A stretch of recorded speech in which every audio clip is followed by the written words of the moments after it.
The stars glowed like diamonds against the black sky. Commander Luke Harrison stood on the bridge of the carrier vessel Horizon, looking out at the endless darkness. He had been watching space for 20 years, but tonight felt different.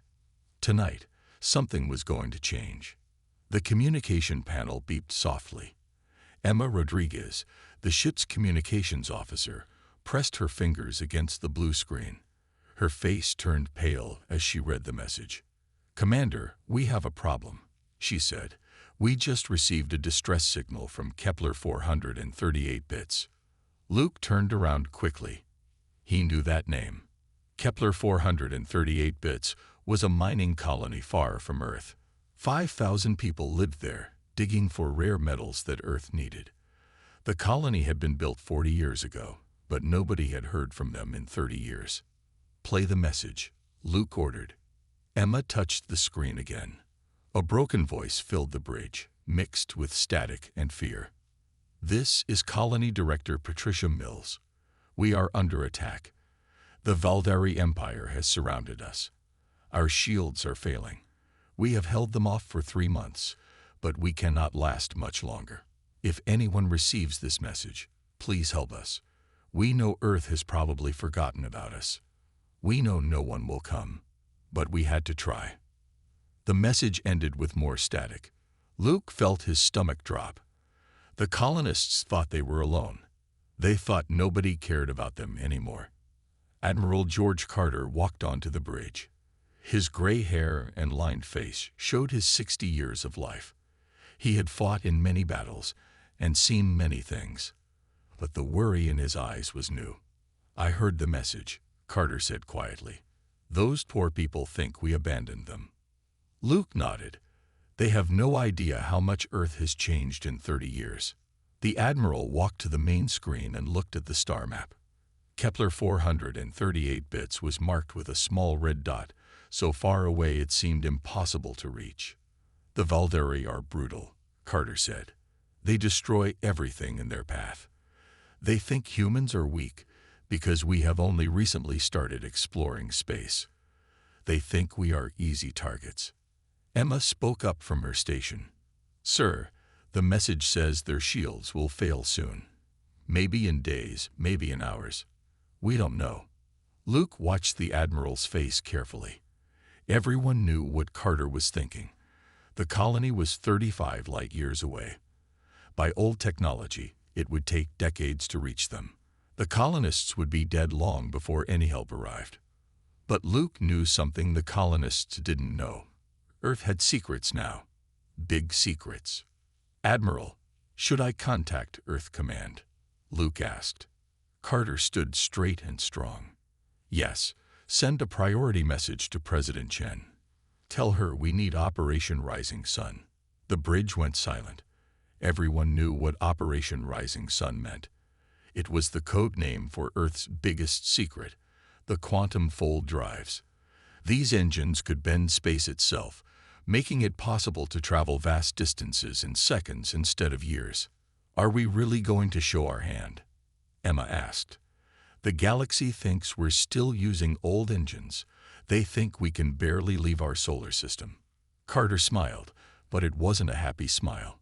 It was the smile of a predator about to strike. "The Valdari made a mistake," he said. "They attacked humans. They threatened our people.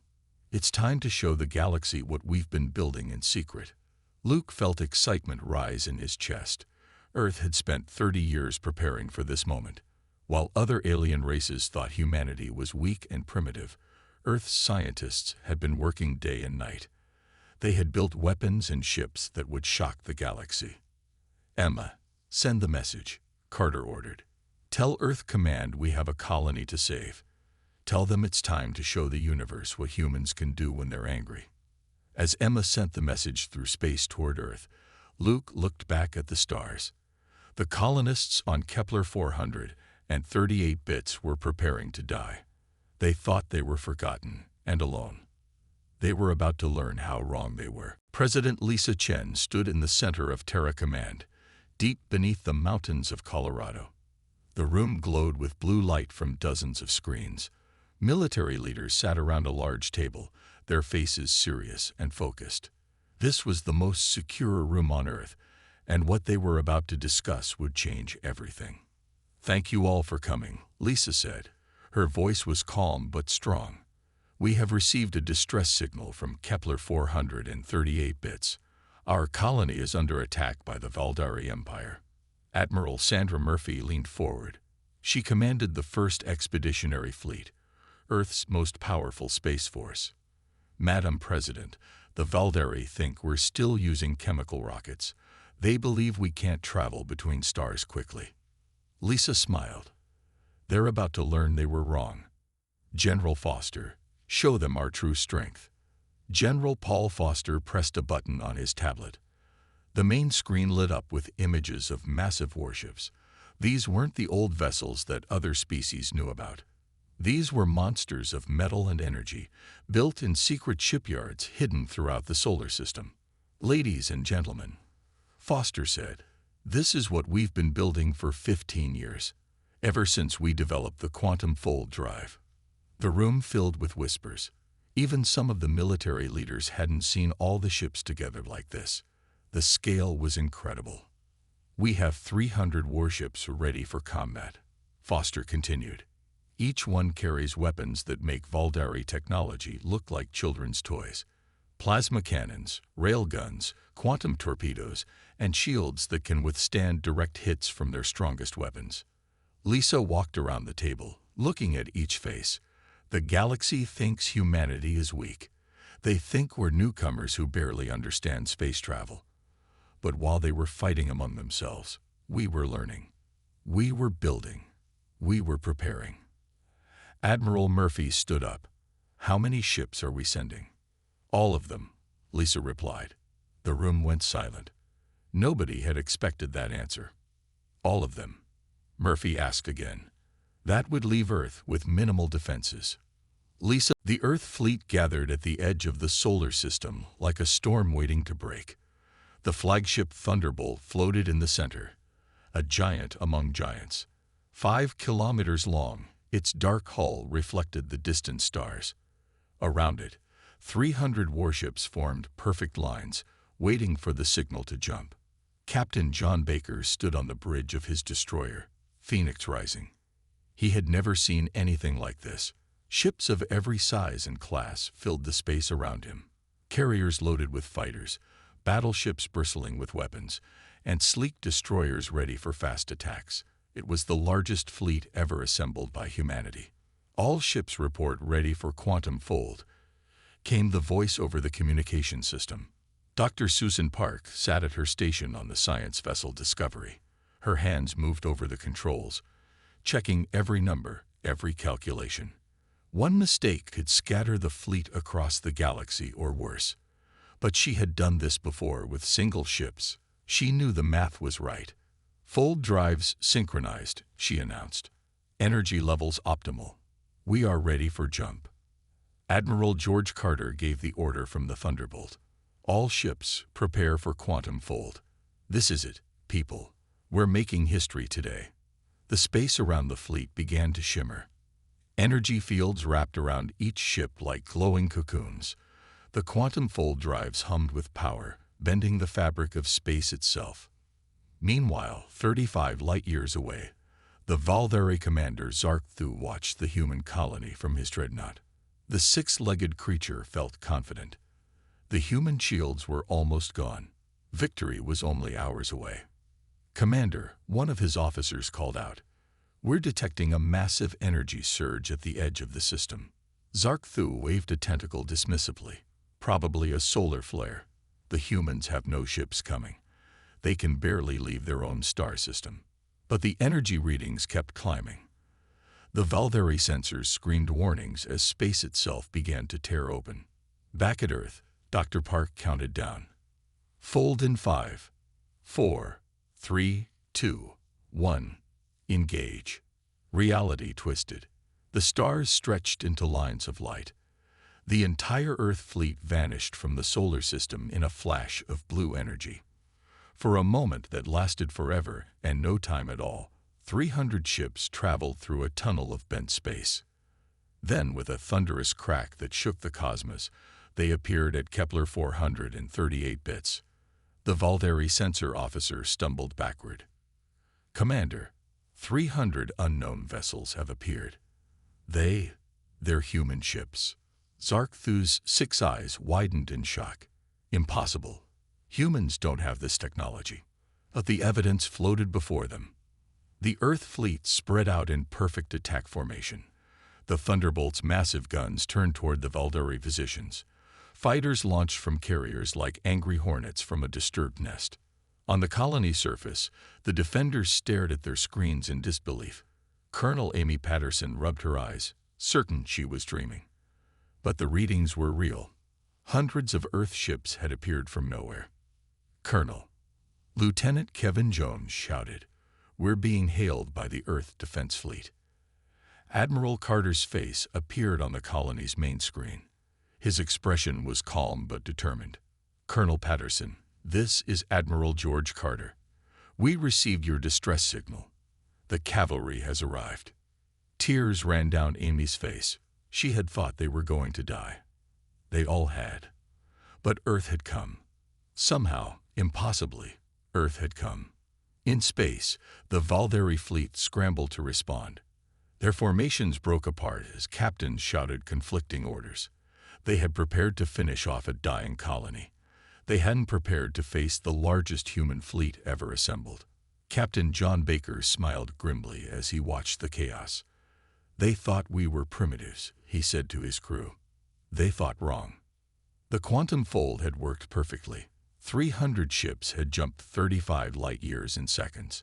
It was a feat the galaxy thought impossible for humans. But humanity had always been good at doing the impossible. "All ships," Admiral Carter commanded, "weapons free. Show them what Earth can do." The battle for Kepler 438 bits was about to begin, and the galaxy would never be the same. Colonel Amy Patterson still couldn't believe her eyes. The tactical display showed hundreds of Earth ships spreading across space like a protective shield around the colony. After months of fighting alone, after accepting they would die here, help had arrived in a way nobody could have imagined. "Colonel, Admiral Carter is requesting a direct line," Lieutenant Kevin Jones said, his voice shaking with emotion. Amy straightened her uniform and nodded. "Put him through." Admiral George Carter's face filled the main screen. His eyes were kind but focused. Behind him, Amy could see the bridge of the Thunderbolt, busy with activity. "Colonel Patterson, you and your people have shown incredible courage," Carter said. "Now let us take over. Transmit all your tactical data about the Valderi positions." Amy's hands moved quickly over her console. "Sending everything now. Admiral, their main force is concentrated here, with smaller groups surrounding us. They'd been wearing down our shields for months." "Not anymore," Carter replied with a slight smile. "How are your people holding up?" "We're tired, sir. Food is low, medical supplies almost gone. But we're still fighting." Carter nodded. "Hold on a little longer. We're about to give the Valderi the surprise of their lives." In space, Captain Maria Gonzalez gripped the controls of her destroyer, Relentless. She had waited her whole career for a moment like this. The Valderi cruiser in her sights was twice the size of her ship, but she wasn't worried. "Target their shield generators," she ordered. "Let's show them what human engineering can do." The Relentless opened fire. Blue plasma bolts and kinetic rounds streaked through space. The Valderi shields flared and died. Maria smiled. Their weapons were even better than the tests had shown. Zark-Thu watched his fleet fall into chaos.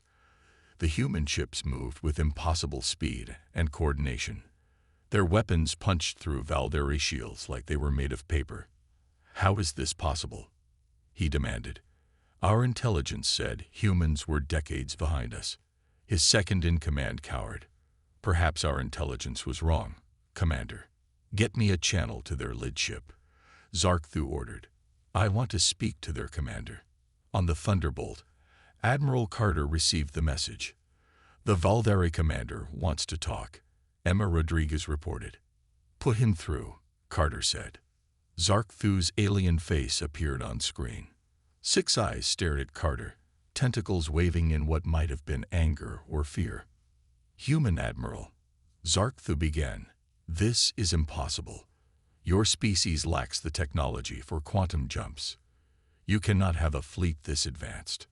Carter leaned back in his chair. "And yet, here we are. You made two mistakes, Commander. First, you underestimated humanity. Second, you attacked our people." "We can discuss terms," Zarkthu said quickly. "Perhaps we can reach an agreement." "The only terms are your immediate and complete withdrawal," Carter replied coldly. "Leave this system. Never return. Never threaten humans again."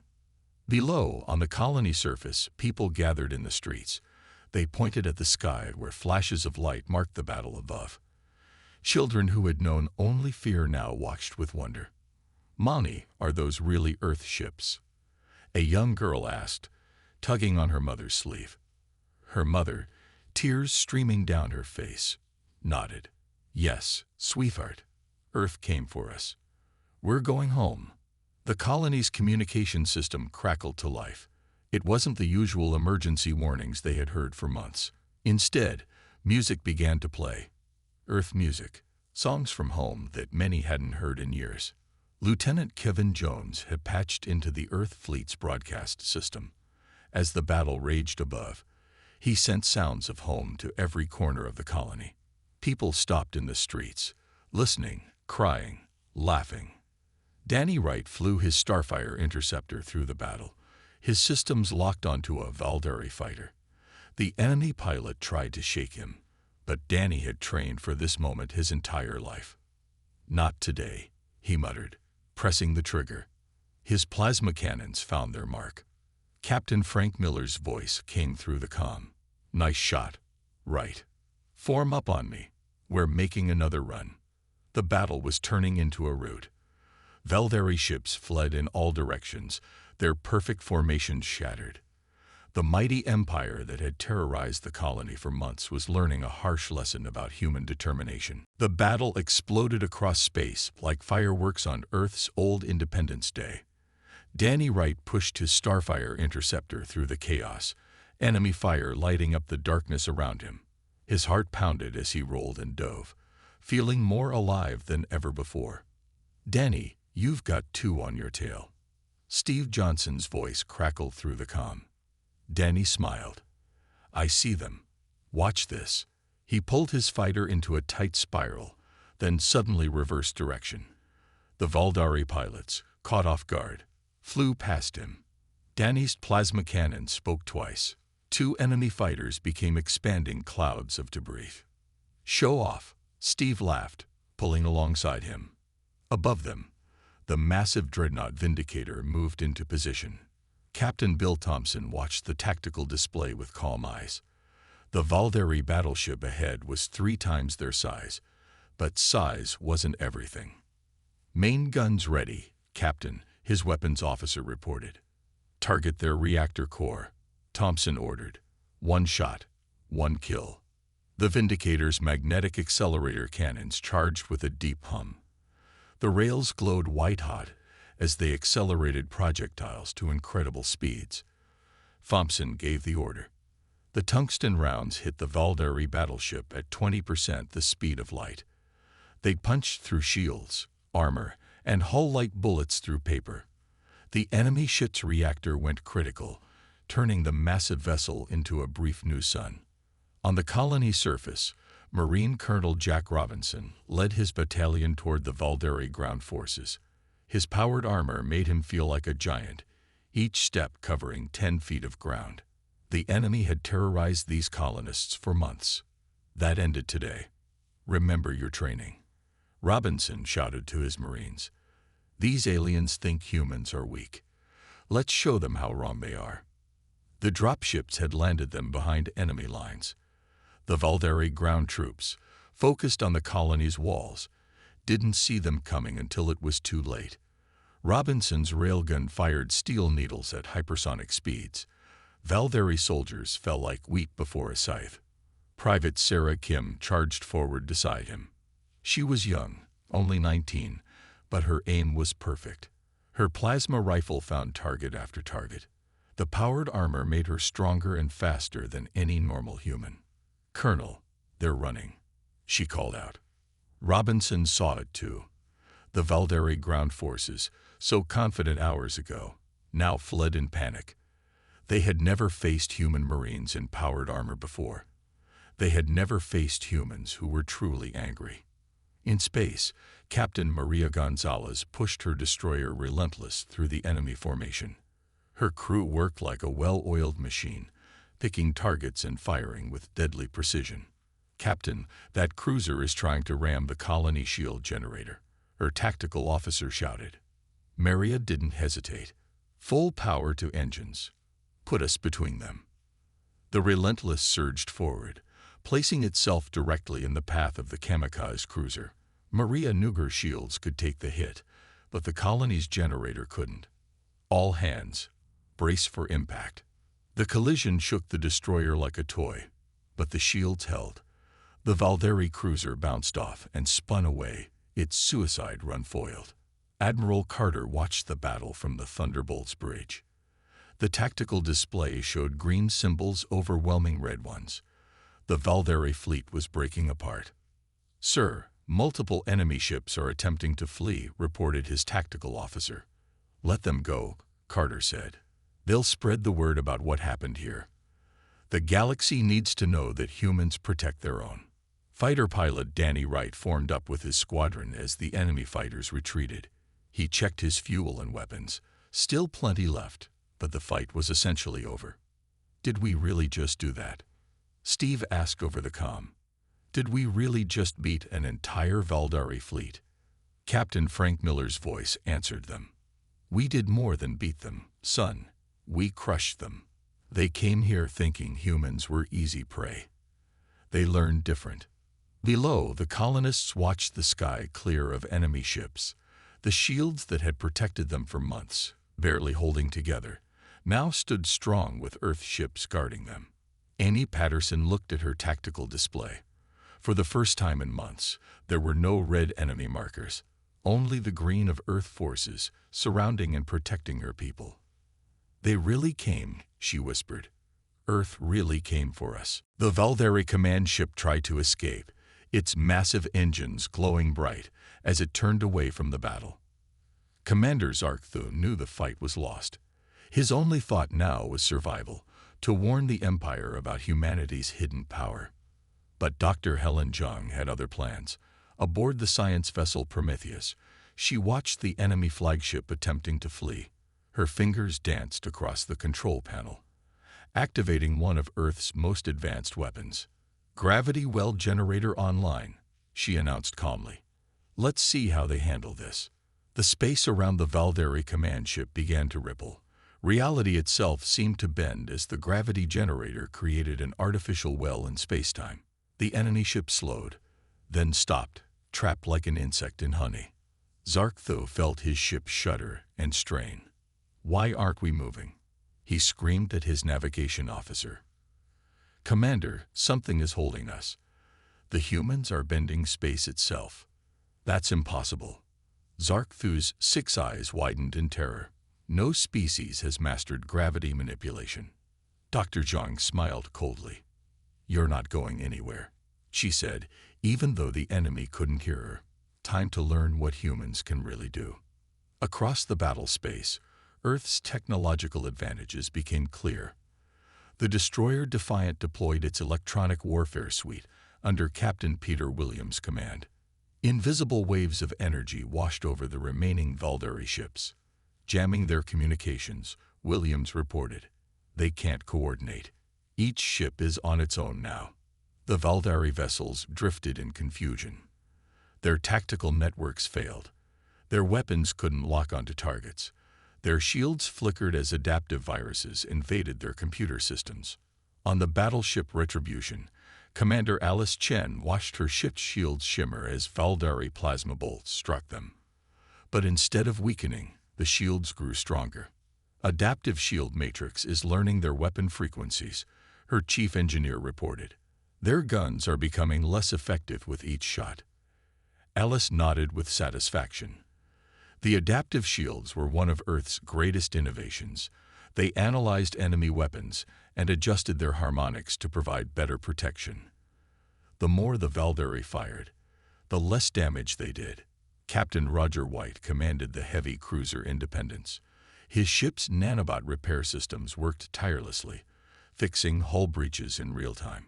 A Valdari missile had torn a hole in the port side, but within minutes, the damage was gone. Hull integrity restored, his damage control officer announced. The nanobots have sealed the breach and reinforced the armor. The Valdari had never seen anything like it.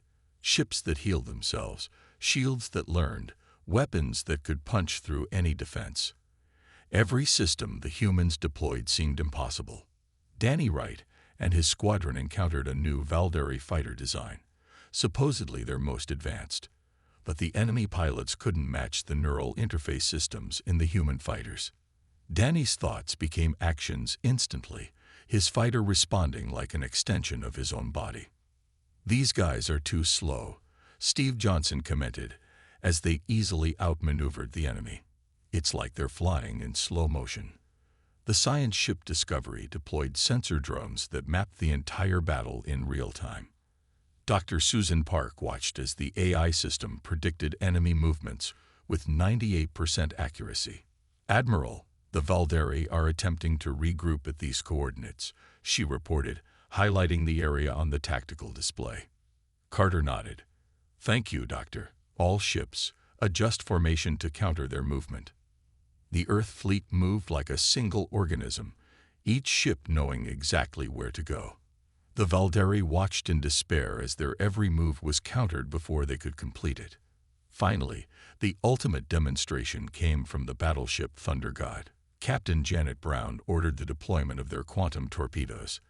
These weapons phased briefly out of normal space, bypassing shields entirely. 3 Valdari cruisers learned the hard way that their strongest shields meant nothing.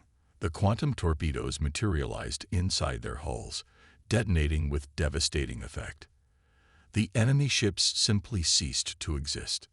Zark Thu watched his fleet dissolve around him. Everything his people knew about human technology was wrong. These weren't the primitive creatures the Valdari had dismissed. These were masters of sciences the Empire barely understood. "Send a message to all remaining ships," he said, his voice heavy with defeat. "Full retreat. The humans are beyond us." Dr. Zhang finally released the gravity well. The Valdari command ship fled at maximum speed, carrying news that would shake the galactic community to its core. Humanity hadn't just caught up to alien technology. They had surpassed it. The last Valdari ship disappeared into quantum space, leaving only the Earth fleet surrounding Kepler 438 bits. The sudden silence felt strange after hours of battle. On the colony surface, people slowly emerged from shelters, looking up at the sky filled with friendly ships. Colonel Amy Patterson walked through the streets of the main settlement. Everywhere she looked, colonists were crying, hugging, laughing. Children who had known only fear and siege now pointed excitedly at the Earth vessels descending through the atmosphere. The first transport ship landed in the central plaza. Its ramp lowered, and Earth Marines in powered armor stepped out. But they didn't come out with weapons raised. They carried food, medical supplies, and most importantly, news from home. Dr. James Murphy, the fleet's chief medical officer, immediately set up a field hospital. Colony doctors, exhausted from months of treating injuries with dwindling supplies, stared in amazement at the advanced equipment. "We have regeneration chambers," Murphy explained to the local medical staff. "Wounds that would take weeks to heal can be fixed in hours. We brought enough supplies to treat everyone." Young Emily Watson, age 8, had been born on the colony. She had never seen Earth, only heard stories from her parents. Now she stood with her mother, watching as supply crates were unloaded. "Mommy, is that really chocolate?" she asked, pointing at boxes marked with familiar Earth brands. Her mother, tears streaming down her face, nodded. "Yes, sweetheart, real chocolate from Earth. And look, there's coffee, fresh fruit, everything we've missed." Governor Patricia Mills stood in the colony's command center, speaking with Admiral Carter on the main screen. She had led these people through the darkest time of their lives. Now, she could barely contain her emotions. "Admiral, we thought we were forgotten," she said, her voice breaking. "We sent that message expecting nothing. We were preparing to die." Carter's expression was gentle but firm. "Governor Mills, Earth never forgets her children. Never. We've spent 30 years preparing for moments like this. The galaxy thinks humanity is weak and divided. They're about to learn how wrong they are." Lieutenant Ben Cooper, a communications specialist from the fleet, set up broadcast equipment in the town square. Soon, images from Earth filled screens that had shown only military alerts for months. News programs, entertainment shows, even simple weather reports from Earth cities. An old man named Robert Greene fell to his knees when he saw footage of New York City. "I haven't seen home in 40 years, he sobbed. 40 years. The colony's children gathered around the Marines, fascinated by their powered armor. Private Sarah Kim removed her helmet, revealing a young face not much older than some of the teenagers. "You're just a kid," said 16-year-old Tommy Chen in wonder. Sarah smiled. "I'm 19. Old enough to protect you. That's what Earth does. We protect our own." Captain Danny Wright landed his fighter at the colony's small spaceport. After hours of combat, he finally set foot on the ground they had come to save. Colonists surrounded him and the other pilots, shaking hands, offering thanks. "You came so far," an elderly woman said, gripping Danny's hand. 35 light years in an instant. "How?" Danny grinned. "Earth has been busy while you were gone. We learned some new tricks. The quantum fold drive is just the beginning." In the command center, Admiral Carter revealed the full truth to Governor Mills and her staff. "We've hidden our advancement for 15 years, he explained. "Let the galaxy think we were primitive, but we were building, learning, preparing. Your message gave us the reason to show our true strength." Colony engineer David Clark examined the visiting ships with professional interest. "This technology is decades ahead of what we knew," he said. "Adaptive shields, gravity manipulation, quantum weapons. When did Earth become so advanced?" "When we realized the galaxy was dangerous," Carter replied. "When we understood that humanity needed to be strong to survive. Your colony paid the price for our secrecy, and for that I'm sorry. But now the secret is out. The galaxy knows what humans can do." As night fell on Kepler 438 bits, the colony celebrated. Earth music played in the streets. Fresh food filled tables. Medical teams healed the wounded. The siege was over, but more than that, the isolation was ended. Earth had come for her lost children, and nothing in the galaxy would ever be the same. 3 days after the battle, the Galactic Council called an emergency meeting. Representatives from dozens of alien species gathered in the Great Hall on the neutral world of Harmony Station. The news had spread like wildfire across the galaxy. Humans had technology nobody had imagined possible. The Valdari ambassador, a smaller version of the warriors who had attacked Kepler 438 bits, stood before the assembly. Its tentacles drooped with shame and fear. "The humans deceived us all," it said, its translated voice echoing through the chamber. "They possess quantum fold drives, adaptive shields, gravity weapons. They destroy our fleet in hours." Dr. Margaret Yu, Earth's representative to the Council, stood calmly at her podium. She had waited years for this moment. The other species looked at her with new respect and considerable fear. "Deception is a strong word," she said, her voice steady and clear. "Earth chose to develop quietly. We threatened no one. We attacked no one. But when the Valdari Empire threatened our colony, we responded." The Altarian ambassador, a crystalline being that glowed with soft light, spoke next. "How did your species advance so quickly?" "Our scientists said humans were centuries away from quantum technology." Dr. Yu smiled slightly. "You made a fundamental error. You thought our isolation meant weakness. In reality, It gave us time to innovate without interference. While you fought among yourselves, we studied. While you competed, we united. When you threatened our people, you awakened something you weren't prepared for. Back on Kepler 438 bits, the colony was transforming. New buildings rose from the ground, built with advanced Earth construction robots. The old battered shields were replaced with the latest defensive systems. What had been a struggling mining outpost was becoming a fortress. Captain Alex Turner walked with a group of colony children, pointing up at the stars. They had gathered at the new observation deck, a gift from the Earth engineers. "See those lights moving across the sky?" he said, kneeling to their level. "Those are Earth ships, protecting you. They'll always be here now." 9-year-old Sophie Miller looked up with wide eyes. "Will the bad aliens come back?" Alex shook his head. "No, Sophie. They learned their lesson. And even if they tried, Earth will always come for you. No matter how far you are from home, Earth will always come for her children." In the colony's new communication center, families spoke with relatives on Earth for the first time in decades. Grandparents met grandchildren they had never seen. Brothers and sisters reunited across the vast distance of space.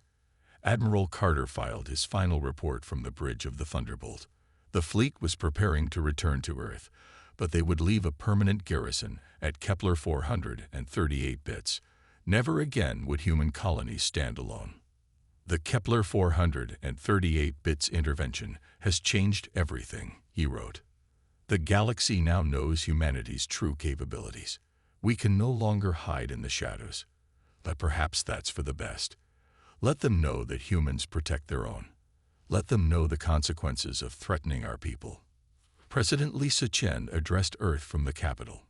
Billions watched as she spoke about the new age beginning for humanity. "For too long, we hid our strength," she said. "We let the galaxy think we were weak, scattered, primitive. But today, every human colony knows they are not alone. Today, every alien empire knows the price of threatening human lives. We are one people, one family, stretching across the stars. And we will always, always come for each other." The Earth fleet began its journey home, but now with permanent patrols established throughout human space. Quantum communication relays connected every human world instantly. Advanced defense platforms guarded the colonies.